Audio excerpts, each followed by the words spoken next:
नमस्कार, strong news के चुनावी चर्चा में आपका स्वागत है। मैं हूं मिथिलेश द्विवेदी। उत्तर प्रदेश की सियासत गर्मा चुकी है। विधानसभा चुनाव की सरगर्मी भी पूरी तरह से बढ़ चुकी है।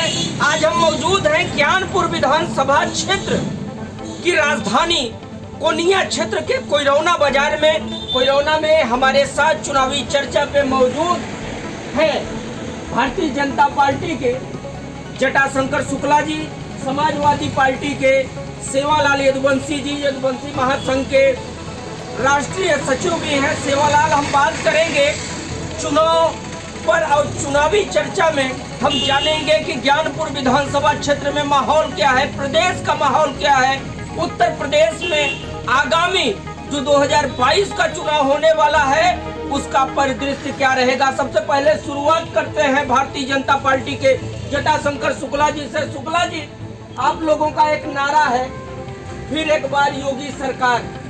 जनता आपको वोट क्यों देगी? क्या ऐसे कारण रहे हैं? क्या मानते हैं क्यों आपको जनता वोट देगी? क्यों दोबारा योगी की सरकार की वापसी कराएगी? क्या मानते हैं आप?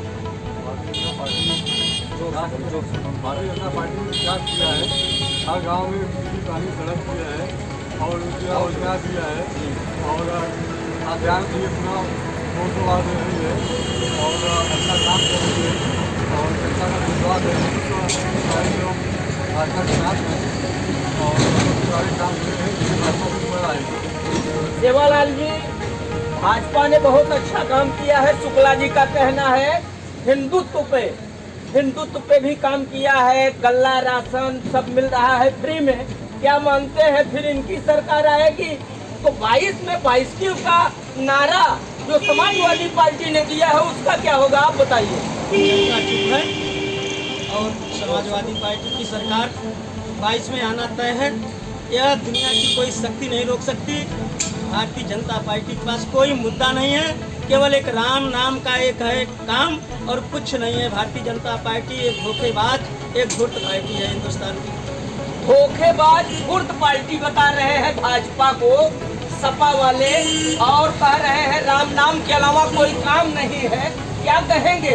अयोध्या में भव्य मंदिर आप बनवा रहे हैं और आपको धूर्त धोखेबाज बताया जा रहा है समाजवादी पार्टी की तरफ से। क्या कहेंगे? धोखेबाज आदमी है। आप लोग जानते हैं हमेशा जब मुख्यमंत्री आवाज छोड़ रहे थे सभा बसपा के लोगों ने तो वो टोटी नहीं खोल रहे थे। जो दीवार में जो पैसा नोट और गड्डी चपकाए हुए थे और सोने सिल्ली वो निकाल रहे थे। आप लोग सारे लोग देखे हैं और सारी चीज देख चुके हैं तो आप लोग सबको पता है कि कौन चोर है कौन सही है। सेवालाल जी, इत्र व्यवसायी के हाथ से सिल्लियां निकली है और शुक्ला जी का कहना है कि टोटी नहीं चुरा रहे थे अखिलेश यादव, बल्कि उन्होंने जो दीवारों को तोड़वाया था उसमें से सोने की सिल्लियां निकाली जा रही थी। क्या कहेंगे? हमारा समाजवादी पार्टी का पूर्व मुख्यमंत्री ईमानदार है और हिंदुस्तान का एक बड़ा नेता है, उसके ऊपर कोई आरक्षण नहीं लगा है। और जो है बाबा जी के पास जो हमारे उत्तर प्रदेश मुख्यमंत्री उनके पास न जाने कितने धाराएं हैं और जो है जोगी कभी राजा नहीं बनता था, राजा जोगी बनता था। ये हमारा हिंदुस्तान नकलची देश है। जनता चुप बैठी है। 22 में साइकिल भाग रही है और अखिलेश यादव हाई बन करके आ रहा है। 22 में साइकिल भाग रही है। राजा फकीर नहीं होता बल्कि फकीर राजा बना दिए गए हैं, ये सपा की तरफ से कहना है। क्या कहेंगे? निश्चित में साइकिल भाग जाएगी, वहाँ दिखाई नहीं पड़ेगी 2022 के बाद और फिर दोबारा भारतीय जनता पार्टी की सरकार बनेगी, पूर्ण बहुमत की सरकार बनेगी। भारतीय जनता पार्टी की पूर्ण बहुमत की सरकार बनने जा रही है, इनका दावा है। तो आप कहाँ से आएंगे?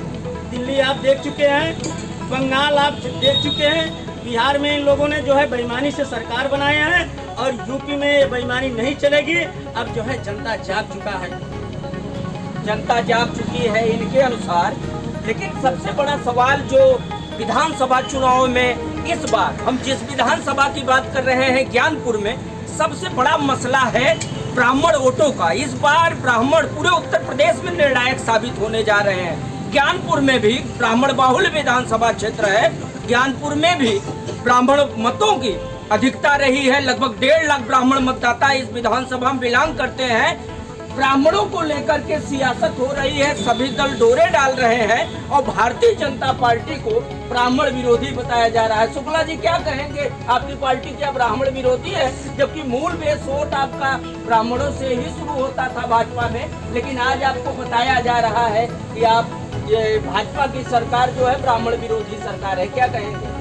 भाजपा तो कभी भी ब्राह्मण विरोधी नहीं रही है। हमेशा भाजपा के ब्राह्मण ठाकुर सामने लाला के साथ रहे हैं, रहेगी।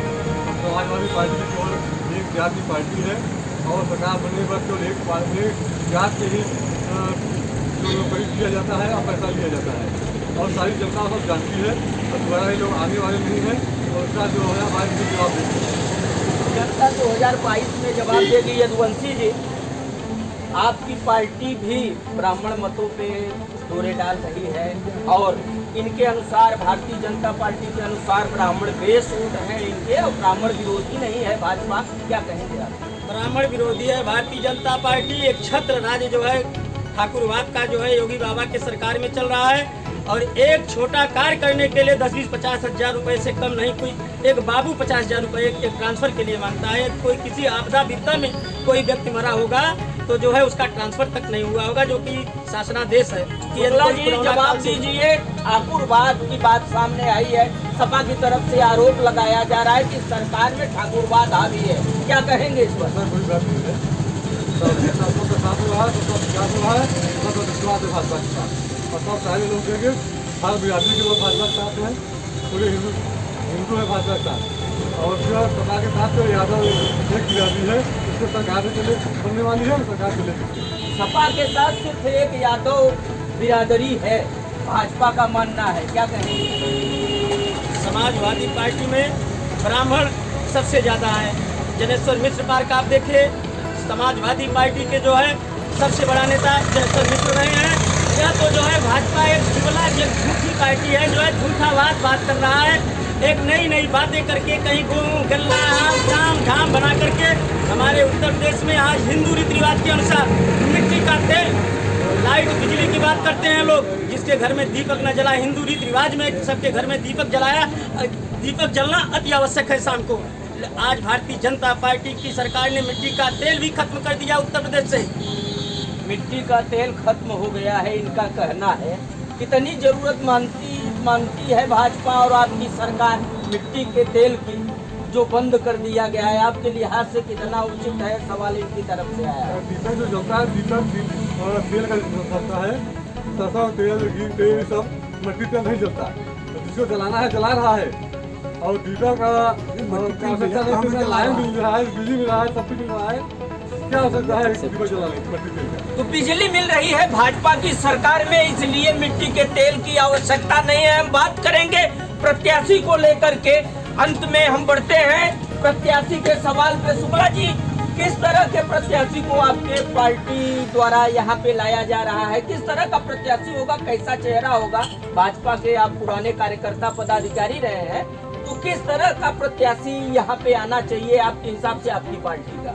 हमारे हिसाब से भाई ठीक ठाक कहीं प्रत्याशी हो, बढ़िया प्रत्याशी हो, नया हो और ठीक ठाक से जनता का व्यवहार कुशल हो और अच्छा ढंग से काम किया हो, करे। तो हम बात करते हैं समाजवादी पार्टी के सेवालाल यदुवंशी से।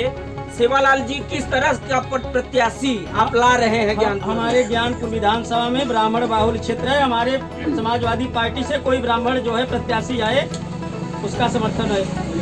ब्राह्मण प्रत्याशी की बात कर रही है समाजवादी पार्टी, दूसरी तरफ भारतीय जनता पार्टी का मानना है कि इधर क्षेत्र का कोई अच्छा प्रत्याशी भारतीय जनता पार्टी उतारे। वैसे हमारे इस कोयरौना बाजार में, जो कोयरौना बाजार से तस्वीर आई है चुनावी चर्चा के दौरान, वो तमाम समीकरण को सामने रखती है। खासतौर से देखा जाए विधानसभा चुनाव में, तो मैंने पहले भी बताया था कि ब्राह्मण मत निर्णायक होंगे इस विधानसभा क्षेत्र में। इतना ही नहीं, पूरे प्रदेश में अगर देखा जाए तो उत्तर प्रदेश के लगभग 17% ब्राह्मण मतदाता इस बार सरकार बनाने में अहम भूमिका निभाएंगे। कोयरौना बाजार से इस चुनावी चर्चा के साथ मैं मिथिलेश द्विवेदी।